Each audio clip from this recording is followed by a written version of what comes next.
जयन्तो अस्माकं वीरा उत्तरे भवन्तु अस्मानुदेवा भवतावेषो उत्कर्षयमगवन्नायुधान्युत्सत्त्वनां मामकानां महापुंसे उद्गृत्रान् वाजिनान् युद्धरथानां जयतामेतु घोषः उपप्रेतजयतानरस्थिरावस्सन्तु बाहवः वश्चर्मयच्छत्वना दृश्या यथा सदा अवसृष्टा परापतशरव्ये ब्रह्मसुगुंसिता गच्छामित्रान् प्रविशमेषान् कञ्चनोच्छिसः मर्माणि ते वर्मभिश्चादयामि सोमस्त्वा राजामृतेन विवस्नाम् रोर्वरीयो वरिवस्ते वस्तु जयन्तं त्वामनुमदन्तु देवाः यत्र बाणा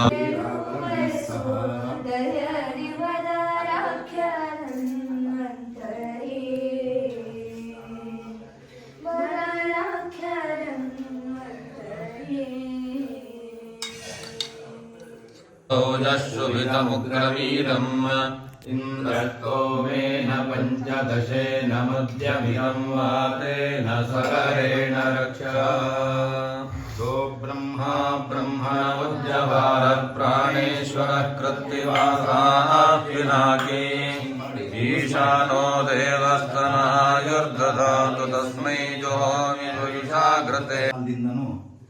ಈಗ 2 ದಿವಸ 3 ದಿವಸ 4 ದಿವಸ ಯಾವುದೇ ಸಂಸ್ಕಾರ ಕರ್ಮವನ್ನು ಮಾಡುವಾಗ ಆ ಸಂಸ್ಕಾರ ಕರ್ಮದಲ್ಲಿ ಯಾರು ಸಂಸ್ಕಾರ್ಯನೋ ಅಂದರೆ ಯಾರಿಗೆ ಉಪನಯನ ಮಾಡ್ತೇವೆಯೋ, ಯಾರಿಗೆ ಚೌಳ ಮಾಡ್ತೇವೆಯೋ, ಯಾರಿಗೆ ವಿವಾಹ ಮಾಡ್ತೇವೆಯೋ ಆ ಸಂಸ್ಕಾರ್ಯ ಆರೋಗ್ಯವಾಗಿ ಇರುವುದು ಬಹಳ ಮುಖ್ಯ ಆಗಿದೆ.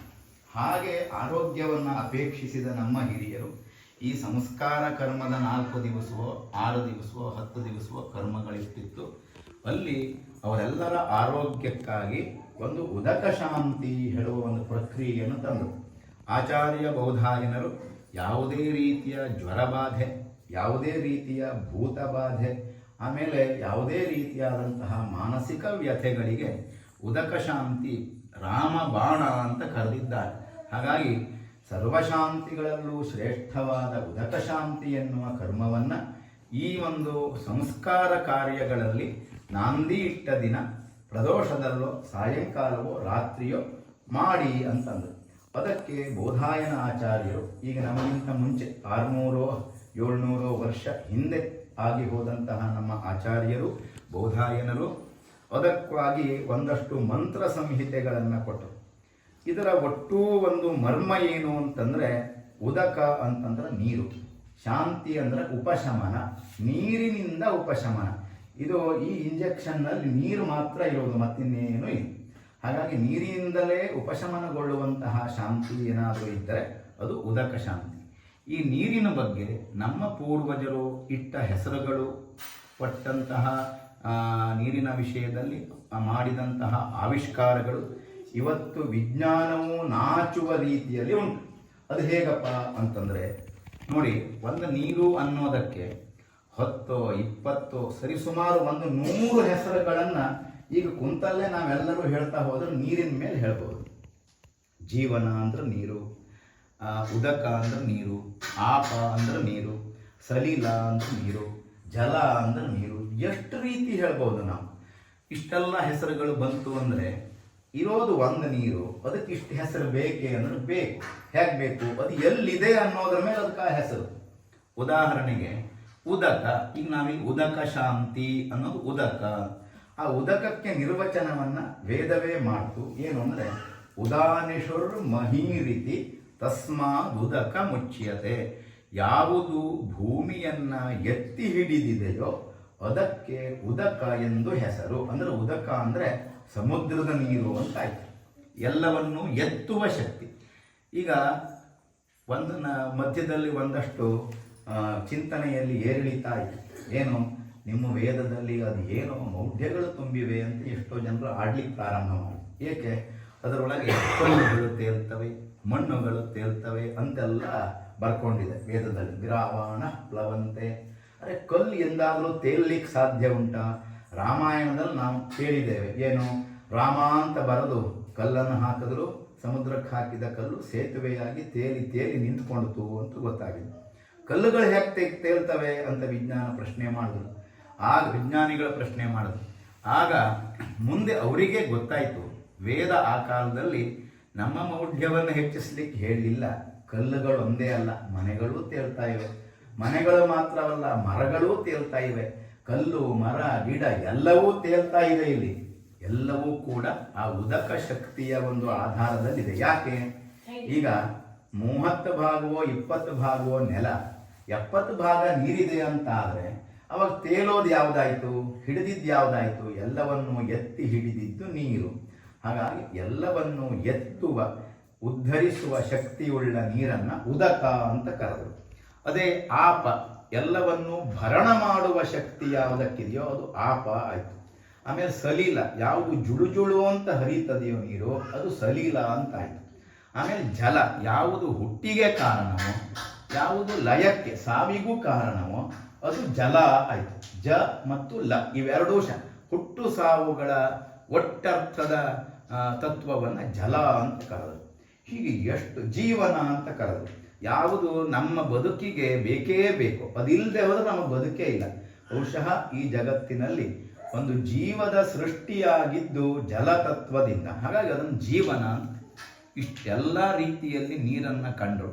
ಇನ್ನು ಬಿಡಿ, ವ್ಯಾವಹಾರಿಕವಾಗಿ ಬಚ್ಚಲ ಮನೆ ನೀರು ಬೇರೆ, ಬಾವಿ ನೀರು ಬೇರೆ, ಹೊಂಡದ ನೀರು ಬೇರೆ, ಕೆರೆ ನೀರು ಬೇರೆ, ಹೊಳೆ ನೀರು ಬೇರೆ, ನದಿ ನೀರು ಬೇರೆ, ಸಮುದ್ರದ ನೀರು ಬೇರೆ, ಅದೆಲ್ಲ ಬೇರೆ ಬೇರೆ.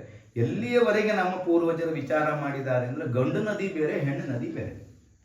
ಬಹುಶಃ ಈ ಸಂಸ್ಕೃತ ವಾಂಗ್ಮಯದಲ್ಲೇ ಇದು ಅಪರೂಪ. ಉಳಿದ ಯಾವ ಸಾಹಿತ್ಯದಲ್ಲೂ ಅದನ್ನು ನಾವು ನೋಡ್ಲಿಕ್ಕೆ ಸಾಧ್ಯ ಇಲ್ಲ. ನದ ಬೇರೆ, ನದಿ ಬೇರೆ. ಗಂಡು ನದಿ ಬೇರೆ, ಅದನ್ನು ನದ ಅಂತ ಕರೀತಾರೆ. ಹೆಣ್ಣು ನದಿ ಬೇರೆ. ಅಂದರೆ ಪಶ್ಚಿಮಕ್ಕೆ ಹುಟ್ಟಿ ಪಶ್ಚಿಮದ ಕಡೆಗೆ ಹೋಗೋದೇನಿದೆಯೋ ಅದನ್ನು ನದ ಅಂತ ಕರೆದರು. ಎಲ್ಲಿ ಹುಟ್ಟಿದಾರೋ ಅದೇ ದಿಕ್ಕಿನಲ್ಲೇ ಹೋಗುವಂಥದ್ದು ಅದು ನದ. ಆ ರೀತಿಯ ನದ ಉಳ್ಳಂತಹ ಅಂದರೆ ಗಂಡು ನದಿಗಳು ಕೂಡ ನಮ್ಮ ದೇಶದಲ್ಲಿ ಇದ್ದಾವಪ್ಪ. ಅಷ್ಟು ವಿಮರ್ಶೆಯನ್ನು ಮಾಡಿದ್ರು, ಅಷ್ಟು ಆಳವಾಗಿ ಅದನ್ನು ನೋಡಿದ್ರು. ಈಗ ನಾನು ಮತ್ತೊಂದು ಸಾಹಿತ್ಯವನ್ನು ದೂಷಣೆ ಮಾಡ್ತೇನೆ ಹೇಳಲ್ಲ. ಹೆಚ್ಚಾಗಿ ಇಂಗ್ಲೀಷ್ನಲ್ಲಿ ನೀರಿಗೆ ವಾಟರ್ ಅನ್ನೋದು ಬಿಟ್ಟರೆ ಬೇರೆ ಮತ್ತಿನ್ನೆಂಥ ಶಬ್ದಗಳುಂಟಪ್ಪ, ಮತ್ತಿನ್ನೇನು ಶಬ್ದ ಇಲ್ಲ. ಆದರೆ ನಮ್ಮ ಈ ಸಾಹಿತ್ಯದಲ್ಲಿ ಅಷ್ಟು ಶ್ರೀಮಂತವಾದ ಭಾಷೆ, ನೀರಿಗೆ ಅಷ್ಟು ಅರ್ಥಗಳನ್ನು ಕೊಟ್ಟರು. ಅಂಥ ಅರ್ಥವುಳ್ಳ ನೀರಿನ ಪೂಜೆ, ಆ ನೀರಿನಿಂದ ಪ್ರೋಕ್ಷಣೆ, ಇದನ್ನು ಮಾಡಿ ನಾವು ರೋಗದಿಂದ ಜಯಿಸಬಹುದು, ರೋಗವನ್ನು ಗೆಲ್ಲಬಹುದು ಅಂತ ಪೂರ್ವಜರು ಒಂದು ಹೊಸ ವಿಷಯವನ್ನು ಕಂಡುಕೊಂಡರು. ಅದನ್ನು ಋಷಿ ವಿಜ್ಞಾನ ಅಂದ್ರೆ ತಪ್ಪಾಗಲಿಕ್ಕಿಲ್ಲ. ಇದು ಹೇಗೆ ಜಯಿಸ್ಬೋದು? ಹೌದ್ರಿ, ನೀವು ಈ 1.5-2 ತಾಸು ಕುಳಿತುಕೊಂಡು ನೀರು ಮುಂದೆ ಅಥವಾ ಕಲಶದ ಮುಂದೆ ಕುಳಿತುಕೊಂಡು ಪೂಜೆ ಮಾಡಿದ ಕಲಶವನ್ನು ನೋಡಿಕೊಂಡು ಮಂತ್ರವನ್ನು ಹೇಳಿದ್ರಿ. ಆ ಮಂತ್ರದಿಂದ ಅಭಿಮಂತ್ರಿತವಾದ ಜಲವನ್ನು ನಾವು ಪ್ರಾಶನೆ ಮಾಡಿ ಆಯಿತು. ಏನು ದೊಡ್ಡ ಪರಿಣಾಮ ಏನಾಗ್ತದೆ? ಆಗುತ್ತದೆ ಪರಿಣಾಮ. ಯಾಕೆ? ಈ ಶರೀರವು 70-80 ಭಾಗ ನೀರಿನಿಂದ ಕೂಡಿದೆ. ಉಳಿದ ಎಷ್ಟೋ 20-30 ಭಾಗ ಉಳಿದೆಲ್ಲ ಮಾಂಸ ಮಜ್ಜ ಇತ್ಯಾದಿಗಳೆಲ್ಲ ಉಂಟು. ಹಾಗಿರುವಾಗ ಈ ನೀರಿಗೆ ವಿಶೇಷ ಶಕ್ತಿ ಅಂದರೆ ನೀವು ಅದಕ್ಕೆ ಏನು ಹಾಕ್ತೀರೋ ಅದೇ ಆಗ್ತದೆ. ಉದಾಹರಣೆ, ಉಪ್ಪು ಹಾಕಿದ್ರೆ ಉಪ್ಪು ನೀರು, ಸಕ್ಕರೆ ಹಾಕಿದ್ರೆ ಸಕ್ಕರೆ ನೀರು, ನಿಂಬೆ ಹುಳಿ ಹಿಂಡಿದ್ರೆ ಪಾನಕ. ಹೀಗೆ ಏನು ಹಾಕ್ತೀರೋ ಅದೇ ಆಗಿ ಪರಿಣಾಮವಾಗ್ತದೆ. ಅಂಥ ವಿಶಿಷ್ಟವಾದ ನೀರಿಗೆ ಅಭಿಮಂತ್ರಣೆಯನ್ನು ಮಾಡಿದರೆ, ಅಂದರೆ ಮಂತ್ರವನ್ನು ಹೇಳಿದರೆ, ಆ ಮಂತ್ರದಿಂದ ಅಭಿಮಂತ್ರಿತವಾದ ಜಲ ತೀರ್ಥವಾಗ್ತದೆ. ಅಂತಹ ತೀರ್ಥ ಒಂದು ಉದ್ಧರಣೆ ತೀರ್ಥ ನಮ್ಮ ಶರೀರಕ್ಕೆ ಹೋದರೆ ಶರೀರದಲ್ಲಿ 80-70 ಭಾಗ ಆವರಿಸಿರುವ ಜಲತತ್ವವೇ ಪಾವನವಾಗ್ತದೆ. 1 ಚಮಚ ಹುಳಿಯನ್ನು ನಾವು 1 ತಂಬಿಗೆ ನೀರಿಗೆ ಹಾಕಿದ್ರೆ ಹೇಗೆ ಅದು ಹುಳಿ ನೀರಾಗ್ತದೆಯೋ ಹಾಗೆ ಒಂದು ಉದ್ಧರಣೆ ತೀರ್ಥವನ್ನು ಈ ತಂಬಿಗೆ, ಈ ಜಲದ ತಂಬಿಗೆ ಏನುಂಟು ನಮ್ಮ ಶರೀರ ಅನ್ನುವ ಜಲದ ತಂಬಿಗೆ ಒಳಗೆ ಹಾಕಿದಾಗ ಇಡೀ ಶರೀರವೇ ಪಾವನವಾಗ್ತದೆ. ಹೀಗೆ ಪಾವನಗೊಂಡ ವ್ಯಕ್ತಿಗೆ ಯಾವುದೇ ಸೋಂಕುಗಳು ತಗಲಲಾರವು ಎನ್ನುವ ಅಚಲವಾದ ನಂಬಿಕೆ, ವಿಶ್ವಾಸ ಇತ್ತು. ಇವತ್ತು ವಿಜ್ಞಾನ ಅದನ್ನು ಒಪ್ತಾ ಇದೆಯಂತೆ. ಒಂದು ಕಾಲ ಹೇಗಿತ್ತು ಅಂದರೆ, ಅವ್ರ ಮನೆಗೆಲ್ಲ ಹೋಗಬೇಡಿ, ಅವರು ಮುಟ್ಟಿದ ನೀರು, ಅವ್ರು ಕೊಟ್ಟಿದ್ದ ನೀರನ್ನು ನೀವು ತೆಗೆದುಕೊಳ್ಬೇಡಿ ಅಂತ ಹೇಳ್ತಾ ಇದ್ರು. ಯಾಕೆ ಅಂತಂದರೆ ಅದನ್ನು ಮೂಢನಂಬಿಕೆ ಅಂತಂದ್ರು. ಕಡೆ ನಮಗೆಲ್ಲ ಶಾಲೆಯಲ್ಲಿ ಅದನ್ನೆಲ್ಲ ಮೂಢನಂಬಿಕೆ ಅಂತಂದ್ರು. ಯಾರು ಕೊಟ್ಟರು ಅಡ್ಡಿಲ್ಲ, ಯಾರ ತಿಂಡಿಯನ್ನು ಯಾರು ಕೊಟ್ಟರು ಅಡ್ಡಿಲ್ಲ, ತೀರ್ಥವನ್ನು ಯಾರು ಕೊಟ್ಟರು ಅಡ್ಡಿಲ್ಲ ಅನ್ನುವ ಒಂದು ವಾತಾವರಣ ಬಂತು. ಆದರೆ ಈಗ ವಿಜ್ಞಾನವೇ ಹೇಳ್ತಾ ಇದೆ, ನೀರನ್ನು ನಾನು ಮುಟ್ಟಿದೆ ಅಂದರೆ ನನ್ನ ಮನಸ್ಸು ಇದರೊಳಗೆ ಅಚ್ಚಾಗ್ತದೆ. ಈಗ ನೀರು ಎದುರಿಗೆ ನಾನೇನಾದರೂ ಹೇಳಿದೆ ಅಂದರೆ ಹೇಳಿದ ಮಾತು ಆ ನೀರಿನಲ್ಲಿ ಅಚ್ಚಾಗ್ತದೆ. ಅಂಥ ಒಂದು ವಿಶಿಷ್ಟ ಶಕ್ತಿ ನೀರಿಗೆ ಉಂಟು. ಹಾಗಾಗಿ ಕೆಟ್ಟ ಮನಸ್ಸಿನ ವ್ಯಕ್ತಿ ನೀರನ್ನು ಕೊಟ್ಟರೆ ಆ ನೀರು ವಿಷವಾಗಬಹುದು. ನಮಗೆ ಒಳ್ಳೆಯದಾಗದೇ ಹೋಗಬಹುದು. ಒಳ್ಳೆಯ ಮನಸ್ಸಿನವ ಕೊಟ್ಟ ನೀರು ತೀರ್ಥವಾಗಿ ಪರಿಣಮಿಸ್ತದೆ. ಹಾಗಾಗಿ ಆ ನೀರಿಗೆ ಅಷ್ಟು ಸಾಮರ್ಥ್ಯ. ನಾವು ಕಥೆಗಳಲ್ಲಿ ನೋಡಿದ್ದೇವೆ, ಋಷಿಗಳು ಹೀಗೆ ನೀರನ್ನು ಹೊಡಿತಾರೆ, ತೀರ್ಥವನ್ನು ಹೊಡಿತಾರೆ. ಅವರ ಮನಸ್ಸಿನಲ್ಲಿ ಏನು ಹೇಳ್ತಾರೋ ಅದು ಆ ನೀರು ಮಾಡುತ್ತದೆ ಅಂತ. ಅದನ್ನೆಲ್ಲ ನಮಗೆ ಒಂದು ಕಥೆಯಾಗಿ ಸಂಕೇತವಾಗಿ ತೋರಿಸಿದರು.